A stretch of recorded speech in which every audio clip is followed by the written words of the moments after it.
komuniti. Okey, apa maksudnya kelas? Okey, ini bermaksud apa yang kita buat ataupun contoh program komuniti yang terdapat dalam negara kita. Okey. Pelajar akan mempelajari ada 6 benda yang kat sini. Yang pertama, contoh program komuniti. Yang kedua, bagaimana kita melaksanakan program komuniti. Yang ketiga, apa kepentingan. Yang keempat, implikasi ataupun kesan. Okey, yang kelima, apa perasaan anda jika anda terlibat dengan program tersebut. Seterusnya yang keenam, bagaimana anda melibatkan diri dalam program komuniti. Okey, kita tengok yang pertama. Okey, yang ni lah peramai pelajar careless. Okey, ingat pelajar, jika unit 8, ini sahaja nilai yang boleh diterima pakai. Okey, ingat, kalau adanya program komuniti, automatik akan kita amalkan nilai kerjasama. Okey, dan nilai apa? Mestilah nilai kerajinan. Dah kita tolong, mesti kita rajin. Seterusnya, apabila kita rajin, mestilah ada nilai kasih sayang di antara kita ketika melaksanakan program komuniti tersebut. Okey, mari cikgu pergi satu persatu. Okey. Contoh program komuniti badan kerajaan atau pertubuhan. Okey, inilah program dia. Contohnya kita baiki rumah, kita program pelancongan, kita buat program inap desa. Dan kita buat apa lagi? Ada bantuan kemanusiaan. Okey. Contohnya kita bagi khidmat nasihat kepada masa banjir. Okey, lagi bersama-sama dengan badan bukan kerajaan. Contohnya pertubuhan. Buat apa? Buat gotong royong, penanaman pokok dan sebagainya. Okey, seterusnya kita buat apa? Aktiviti riadah seperti larian amal. Okey, yang ni yang selalu pelajar join. Okey, dan kita derma darah kita. Itu merupakan program komuniti juga ya pelajar. Okey. Ini apa yang pelajar lihat dekat buku teks. Okey, apa yang cikgu nak tunjuk ialah program komuniti di Malaysia. Okey. Raja Malaysia TUDM menghantar bekalan bantuan kemanusiaan kepada mangsa banjir di pantai timur, khususnya di Kelantan, menerusi Ops Kilat. Dan satu upacara simbolik penyerahan bantuan bekalan kemanusiaan telah berlangsung di sini di dataran TNB, ibu pejabatnya di bangsa ini, di mana Ketua Pegawai Korporat TNB Datuk Wira Roslan Abdul Rahman dan Naib Presiden Sumber Manusia TNB Datuk Muhammad Razif Abdul Rahman telah mewakili pihak TNB untuk menyerahkan bantuan kemanusiaan kepada TUDM yang diwakili Ketua Jurutera Markas Tentera Darat Major Jeneral Datuk Pahlawan Insinyur Abdul Nasir Ahmad dan Pemerintah Regimen Jurutera Senggara Perhubungan Lieutenant Colonel Mat Siddiq Abbas yang mewakili Regimen Askar Jurutera Diraja. Dan bantuan kemanusiaan ini adalah seberat 12,000 kilogram di mana ia merangkumi pelbagai keperluan asas yang amat diperlukan mangsa-bangsa banjir pada ketika ini seperti makanan, minuman, pakaian dan sebagainya. Diterbangkan dari Pangkalan Udara TBM Subang, Selangor ke lapangan terbang Sultan. Okey, kalau pelajar dapat lihat itu merupakan contoh program komuniti iaitu misi bantuan kepada masa banjir yang berlaku di Malaysia pada tahun lepas. Okey, pelajar dah tahu contoh. So, bagaimana cara kamu melaksanakan program komuniti? Okey, tengok. Pelibatan diri dalam program komuniti juga dapat memastikan keperluan dan aspirasi komuniti tersebut tidak diabaikan. Okey, ini kerana dapat mewujudkan komuniti yang dinamik dan sejahtera. Okey, terdapat beberapa cara melaksanakan program komuniti. Okey, sama ada di bawah badan kerajaan ataupun pertubuhan bukan kerajaan seperti di bawah. Okey, how you nak laksanakan program komuniti?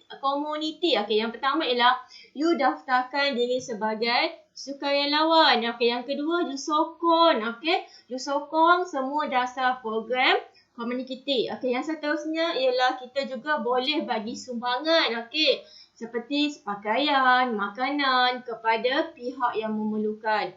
Okey, seterusnya ialah kita boleh mempromosikan program komuniti dalam media massa. Contoh, you nak membantu mangsa banjir. So, you promote tu dalam you punya media sosial seperti IG, Facebook, Twitter dan sebagainya. Okay, seterusnya ialah you spend time dengan spend time dan you sumbangkan tenaga dalam menjayakan sesuatu program komuniti. Okay, contohnya ada derma darah dekat kawasan you. So, you luangkan masa dan you pun sama-sama donate you punya darah dekat situ. Okay, seterusnya ialah melibatkan diri dalam program komuniti dan menggalakkan rakan atau keluarga untuk menyertai. Panggil family, okay, panggil adik-beradik sama-sama join, okay, program komuniti.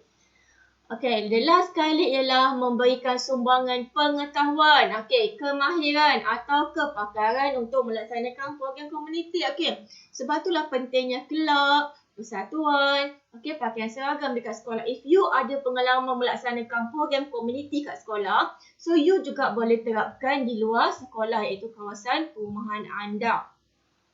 Okay, seterusnya ialah kepentingan. Kenapa pentingnya program komuniti ni, okay? Yang pertama apa dia? Dapat memupuk semangat patriotik. Okey, ada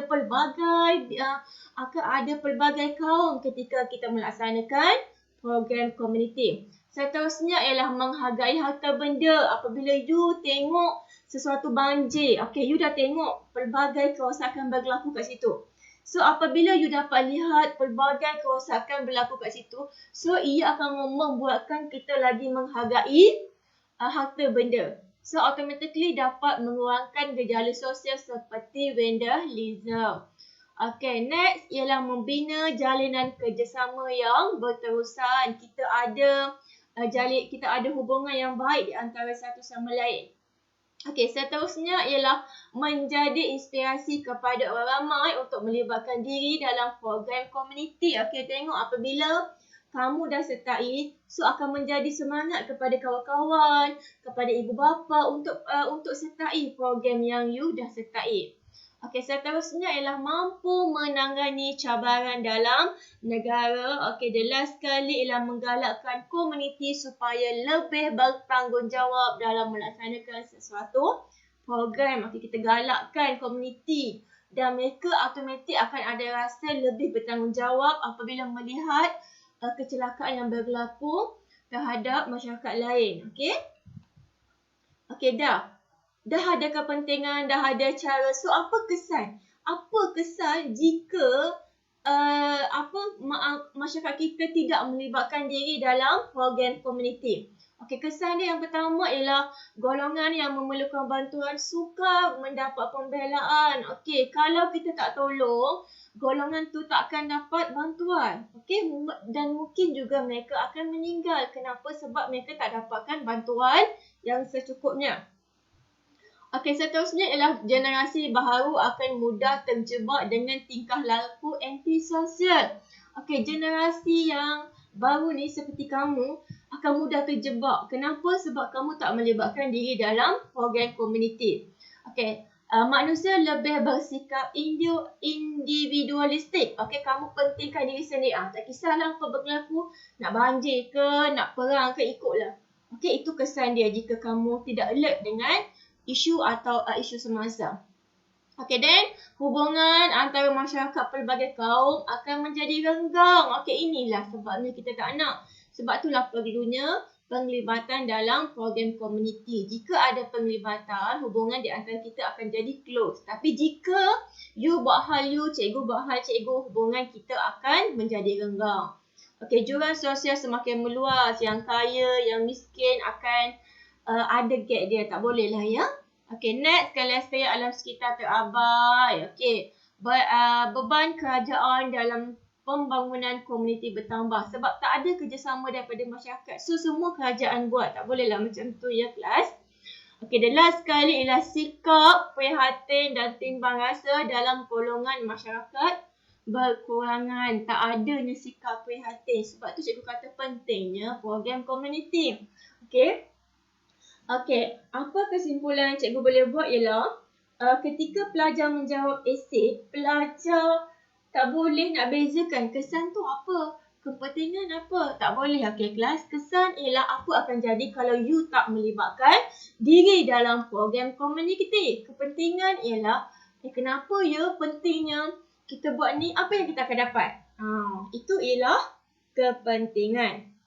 Okey, untuk yang kelima iaitu perasaan. Okey, apabila you menyertai program ni, apa perasaan you? Okey, you kena bagi tahulah.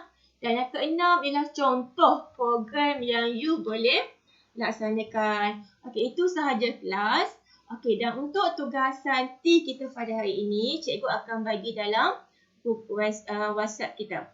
Okey, itu sahaja. Terima kasih.